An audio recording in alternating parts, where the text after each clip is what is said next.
Hello everyone, ఇలాంటి videos మీకు ముందుగా కావాలి అనుకుంటే మా ఛానల్ని సబ్స్క్రైబ్ చేసుకొని పక్కనే ఉన్న బెల్ ఐకాన్ని క్లిక్ చేయండి.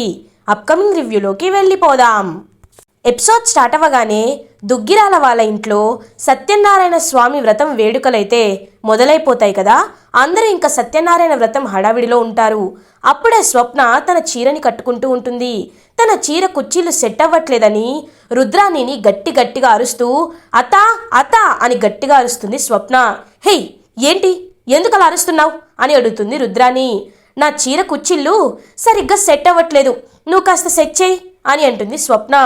ఒక్కసారిగా రుద్రాణి రాహుల్ షాక్ అయిపోతారు. వాట్, నేను నీకు ఎలా కనపడుతున్నాను? నీ చీర కుర్చీలు పెట్టేదాంట్లాగా, నీ కాళ్ళకి చెప్పులు తొడిగేదానిలా కనపడుతున్నానా అని అంటుంది రుద్రాణి. చూడు, మీరు నాకు ఎలా కనబడినా నాకు మీరు సేవలు చేయాల్సిందే.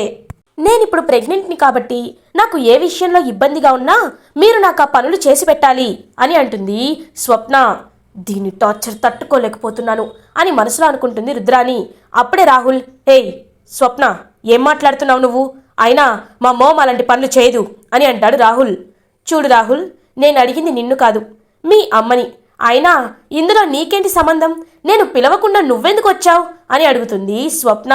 ఇంకా రుద్రాణి, రే రాహుల్, దీని నోట్లో నోరు పెడితే మనకే ఏదైనా హాని జరుగుతుంది, నువ్వు సైలెంట్గా ఉండు అని రుద్రాణినే స్వప్న చీర కుర్చీలైతే సెట్ చేస్తూ ఉంటుంది. ఇది అత్త, ఇలా నా మాట నువ్వు వింటూ ఉంటే నీకు హ్యాపీగా ఉంటుంది, నాకు హ్యాపీగా ఉంటుంది అని అక్కడి నుంచి వెళ్ళిపోతుంది స్వప్న.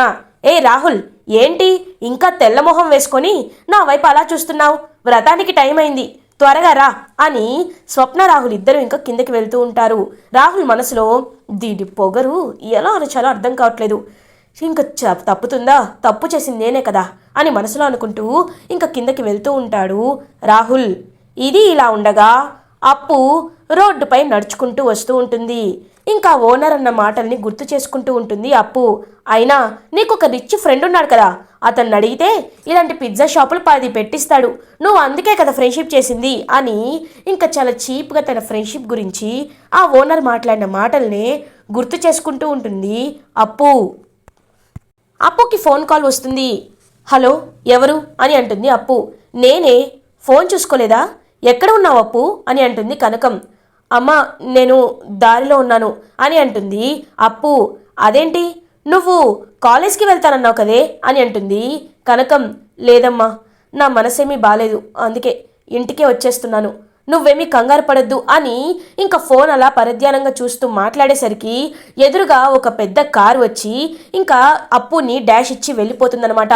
కారులో వాళ్ళు దిగి కూడా చూడకుండా రే యాక్సిడెంట్ చేసేసాం, త్వరగా పదండి అని చెప్పి ఇంకా కనీసం దిగి అప్పు పరిస్థితి ఎలా ఉందో కూడా చూడకుండా ఆ కార్ అనేది అప్పుని గుద్దేసి వెళ్ళిపోతుంది. అప్పు ఇంకా అమ్మా అని చెప్పి ఒక్కసారిగా కింద పడిపోతుంది. ఆ అరుపు కనకంకి వినపడుతుంది. అప్పు అప్పు అప్పు ఏమైందే అని చెప్పి ఇంకా అరుస్తూ ఉంటుంది కనకం. అయినా అప్పుకి ఎలాంటి సౌండ్స్ వినపడవన్నమాట. ఇంకా పాపం అప్పుకైతే బ్లీడింగ్ అవుతూ ఉంటుంది. చుట్టుపక్కల వాళ్ళందరూ ఇంకక్కడికి వచ్చేస్తారు. అయ్యో, కారు వాడు కనీసం ఆగకుండా గుద్దేసి వెళ్ళిపోయాడు, పాపం ఈ అమ్మాయి అని చెప్పి ఇంకా చుట్టూ చూస్తూ ఉంటారు. అప్పుడే అక్కడ అప్పు ఫోన్ కనబడుతుంది. ఫోన్లో అమ్మ అని ఉంటుంది. హలో మేడం అని అంటారు ఒక వ్యక్తి. హలో, అప్పు అప్పు ఎవరండి మీరు అని అడుగుతుంది కనకం. అమ్మా, మీ కూతురు అనుకుంటా, తనకి యాక్సిడెంట్ అయింది, రక్తం బాగా పోతుంది, మేము ఇప్పుడే అంబులెన్స్లో తీసుకువెళ్తున్నాం, మీరు త్వరగా రండి అని కాల్ కట్ చేస్తాడు ఇంకా వ్యక్తి. ఒక్కసారిగా కుప్ప కూలిపోతుంది కనకం. అప్పు అని చెప్పి గట్టిగా అరుస్తుంది. కనకం అరుపుకి కృష్ణమూర్తి ఇంకా అప్పు వాళ్ళ పెద్దమ్మ వీళ్ళందరూ వచ్చేస్తారు. కనకం కనకం ఏమైందే అని అడుగుతుంది ఇంకా కనకం వాళ్ళ అక్క. అక్క, అప్పు అప్పు అని ఏడుస్తూ ఉంటుంది. కనకం ఏమైందో చెప్పవే అని అడుగుతారు ఇంకా కృష్ణమూర్తి కూడా. ఏమండి, అప్పుకి యాక్సిడెంట్ అయిందంట, రక్తం బాగా పోతుందంట, అంబులెన్స్లో తీసుకువెళ్ళారంట, ఇప్పుడే కాల్ చేశారండి అని చెప్పి కంగారుగా చెప్తుంది కనకం.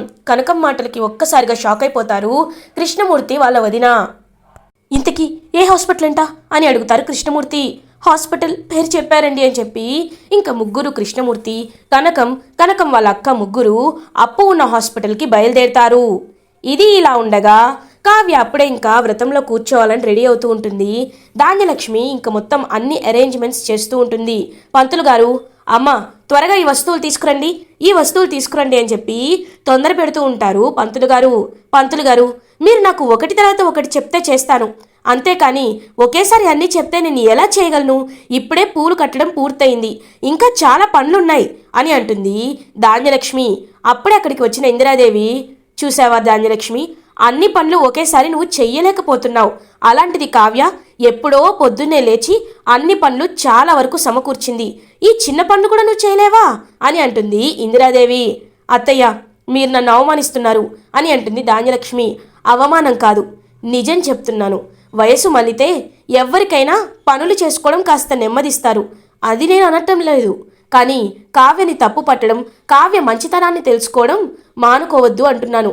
ఇంతకుముందు కావ్యతో ఎలా ఉండేదానివో నువ్వు కూడా అలా ఉంటేనే నీ కోడలు కూడా కావ్యతో అలాగే ఉంటుంది. తనకి మంచి చెప్పి నువ్వు మంచి నేర్చుకో అని చెప్పి ఇందిరాదేవి అక్కడి నుండి వెళ్ళిపోతారు. అనామిక ధాన్యలక్ష్మిని, అత్తయ్య వ్రతం విషయం అని అంటుంది. అమ్మా అనామిక, నేను ఏమీ చేయలేను, ఈ ఇంట్లో పెద్దవారి మాటే మా మాట అని ధాన్యలక్ష్మి అక్కడి నుంచి వెళ్ళిపోతుంది. అయినా ఈ ఇంట్లో ఏదో ఫ్రీడమ్ ఉంటుందనుకున్నాను, అన్నీ పెద్దవారు చెప్పిందే వినాల్సి వస్తుంది. ఆ కావ్యతో కూర్చోవడం నాకు అస్సలు ఇష్టం లేదు. దేవుడా, నువ్వే ఏదో ఒకటి చేయాలి అని ఇంకా మనసులో అనుకుంటుంది అనామిక. ఇది ఇలా ఉండగా కావ్య వ్రతానికి వెళ్ళడానికి రెడీ అవుతూ ఉంటుంది. అప్పుడే కావ్యకి కనకం నుంచి కాల్ వస్తుంది. హలో అమ్మా అని అంటుంది కావ్య హ్యాపీగా. హలో కావ్య అని ఏడుస్తూ ఉంటుంది కనకం. అమ్మా ఏమైంది అని అడుగుతుంది కావ్య. అప్పుకి యాక్సిడెంట్ అయ్యిందే అని ఏడుస్తూ చెప్తుంది కనకం. ఒక్కసారిగా షాక్ అయిపోతుంది కావ్య. అమ్మా ఏం మాట్లాడుతున్నావు నువ్వు అని అంటుంది. అప్పుడే అక్కడికి వచ్చిన రాజ్ కావ్య మొహంలో టెన్షన్ గమనిస్తాడు. అవునే, ఎలా అయిందో తెలీదు, హాస్పిటల్లో జాయిన్ చేశారు, నాకు కాళ్ళు చేతులు ఆడటం లేదు, ఇప్పుడు ఏం చేయాలో అర్థం కావటం లేదు అని ఏడుస్తూ మాట్లాడుతుంది పాపం కనకం. అప్పుడే మనకి అప్పుకి ఇంకా మొత్తం క్లీన్ చేస్తూ ఫస్ట్ ఎయిడ్ చేయడం అంతా చూపిస్తూ ఉంటారు. కావ్య, అమ్మా నువ్వు టెన్షన్ పడద్దు, నేను ఇప్పుడే బయలుదేరుతున్నాను, నేనున్నాను, నువ్వు కంగారు పడద్దు అని ఇంకా బయలుదేరాలనుకుంటుంది కావ్య. కళావతి ఏమైంది, ఎందుకంత టెన్షన్గా ఉన్నావు అని అడుగుతారు రాజ్.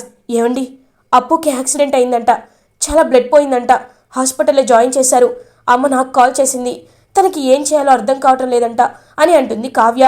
ఒక్కసారిగా షాక్ అయిపోతాడు రాజ్. అయ్యో అవునా, అయితే నేను కూడా వస్తాను, ఇద్దరం కలిసి హాస్పిటల్కి వెళ్దాం అని అంటాడు రాజ్. వద్దండి, మీరు వస్తే ఇద్దరం కలిసి ఎక్కడికి వెళ్ళామని ఇంట్లో వాళ్ళందరికీ డౌట్ వస్తుంది. ఏది ఏం జరిగినా ఈ సత్యనారాయణ వ్రతం ఆగడం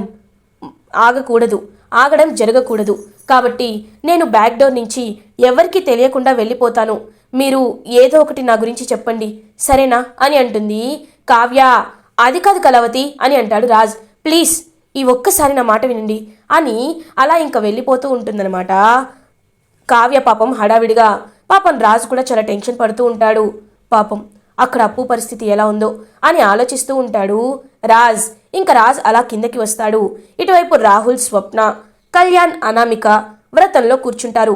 అందరూ రాజ్ కావ్య గురించే ఎదురు చూస్తూ ఉంటారు. అనామిక మాత్రం చాలా జెలస్గా ఫీల్ అవుతుంది. రాజ్ ఒంటరిగా ఇంకా పైనుంచి కిందకి నడుచుకుంటూ వస్తారు. రాజ్, నువ్వు ఒక్కడివే వచ్చావేంటి, ఆ కావ్య ఎక్కడా అని అడుగుతుంది అపర్ణాదేవి. మమ్మీ, అంటే కావ్య బయటికి వెళ్ళింది మమ్మీ అని అంటాడు రాజ్. ఒక్కసారిగా షాక్ అయిపోతారు ఫ్యామిలీ మెంబర్స్ అందరూ. అదేంట్రా, నీకు చెప్పకుండా తనెక్కడికి వెళ్తుంది అని అంటారు ప్రకాశం. అంటే బాబాయ్, అది ఏదో అర్జెంట్ పనుందని బయటికి వెళ్ళింది అని అంటాడు రాజ్. ఇంకా అప్పుడే ధాన్యలక్ష్మి, అయినా ఇలా పెట్టకుండా వెళ్ళిపోవడాలు, ఎవరో ఒకరిని బాధ పెట్టడాలు బాగా అలవాటే కదా, అయినా ఇప్పుడు వ్రతం జరిపించాల్సిందే. పంతులు గారు, మీరు వ్రతాన్ని స్టార్ట్ చేయండి, ఆ కావ్య ఎప్పుడు వస్తే అప్పుడు వాళ్ళు చేయించుకుంటారు అని అంటుంది ధాన్యలక్ష్మి, నువ్వు ఎందుకు ఈ మధ్య ఇలా తయారయ్యావో నాకు అర్థం కావటం లేదు. చూడు ధాన్యలక్ష్మి, నాకు 3 మనవళ్ళు, 3కి ఒకేసారి వ్రతం జరిపించాలని నేను కోరుకుంటున్నాను, అలాగే జరిపించాలి కూడా అని అంటుంది ఇందిరాదేవి.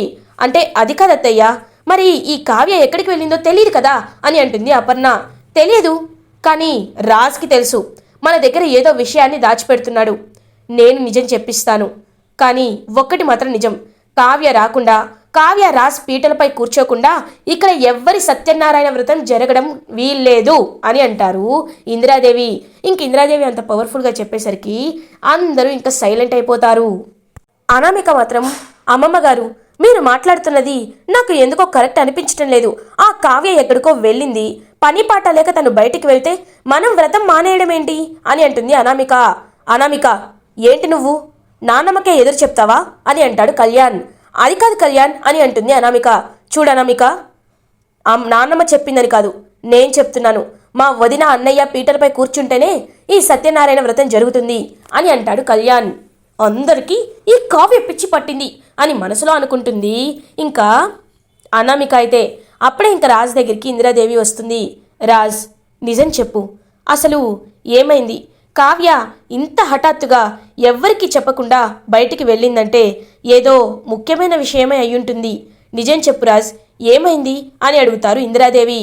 అంటే నాన్నమ్మ అది అని తడబడుతూ ఉంటాడు రాజ్.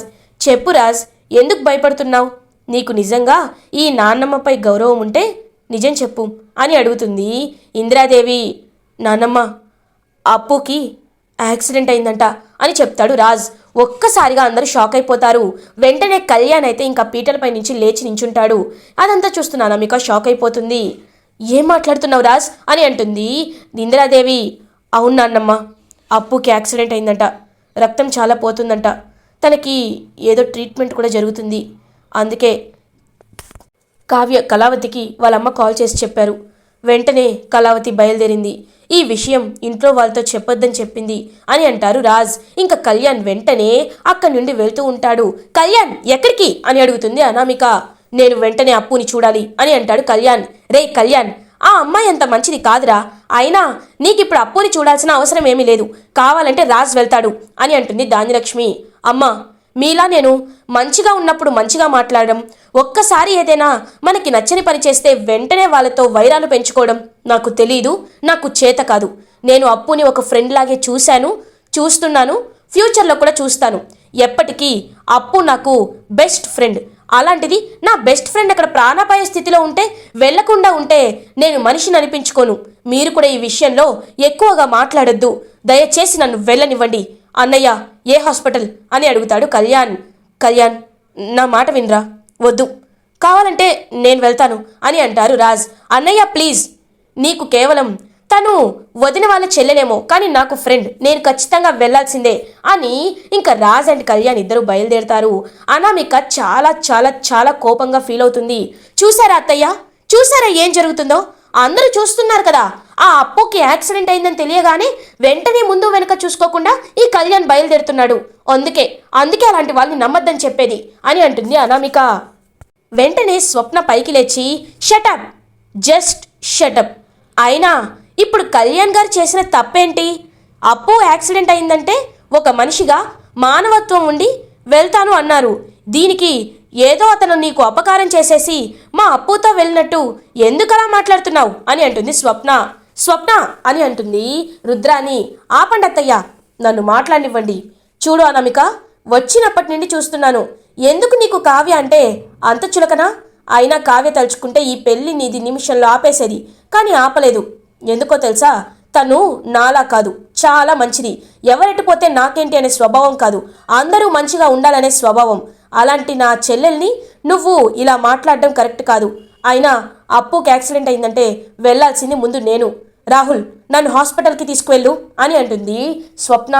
ఇంకా అలా రాహుల్ అండ్ స్వప్న కూడా హాస్పిటల్కి బయలుదేరుతారు. రాజ్, కళ్యాణ్ హాస్పిటల్కి రీచ్ అవుతారు. కావ్య అప్పటికే చాలా బాధపడుతూ ఉంటుంది. ఇంకా కావ్య వెంటనే రాజ్ని, కళ్యాణ్ని చూసి ఒక్కసారిగా షాక్ అయిపోతుంది. ఏమండి, ఎందుకు ఇక్కడికి వచ్చారు? కవిగారిని ఎందుకు ఇక్కడికి తీసుకువచ్చారు అని ఏడుస్తూ అడుగుతుంది కావ్య.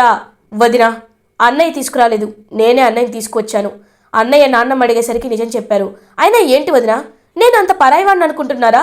లేకపోతే అప్పు నన్ను ప్రేమిస్తుందని తెలియగానే నేను తనతో ద్వేషం పెంచుకొని తనకి దూరంగా ఉండే టైప్ అనుకుంటున్నారా? అప్పుడు నేను ఎప్పుడు ఫ్రెండ్గానే చూశాను. ఫ్రెండ్ ప్రాణాపాయ స్థితిలో ఉందంటే కనీసం మాకు చెప్పకుండా మీరు ఇలా ఒంటరిగా రావడం నాకు నచ్చలేదు వదినా అని అంటారు కళ్యాణ్. అది కాదు బాబు, ఇప్పటికే మా వల్ల మీ ఇంట్లో చాలా సమస్యలు వస్తున్నాయి, మళ్ళీ ఈ విషయం తెలిస్తే అని అంటారు కనకం. ఆంటీ, మీరు ఏదైనా అనుకోండి, ఇప్పుడు నా ఫ్రెండ్ని బతికించుకునే, నా ఫ్రెండ్ బాగు కోరుకునే మనిషిగా నేను ఇక్కడ ఉంటున్నాను అని చెప్పి కళ్యాణ్ అంటాడు. అప్పుడే డాక్టర్ బయటికి వస్తారు. డాక్టర్, మా అప్పుకి ఎలా ఉంది అని అడుగుతుంది కనకం. తనకి బ్లడ్ చాలా పోయింది. తన బ్లడ్ ఓ నెగటివ్, చాలా రేర్ బ్లడ్ గ్రూప్. మేము చాలా బ్లడ్ క్యాంప్స్లో ట్రై చేస్తున్నాం, కానీ ఎక్కడా బ్లడ్ దొరకటం లేదు. కాబట్టి మీరే ఆ బ్లడ్ని తెచ్చుకోవాలి అని అంటారు డాక్టర్. ఒక్కసారిగా కనకం షాక్ అయిపోతుంది. ఓ నెగిటివా? అంత అరుదైన బ్లడ్ ఇప్పుడు ఎవరి దగ్గర ఉంటుంది అని పాపం ఏడుస్తూ ఉంటుంది కనకం. ఇంక అందరూ కూడా అలా ఆలోచనలో పడతారు. అప్పుడే కళ్యాణ్ ముందుకు వస్తాడు.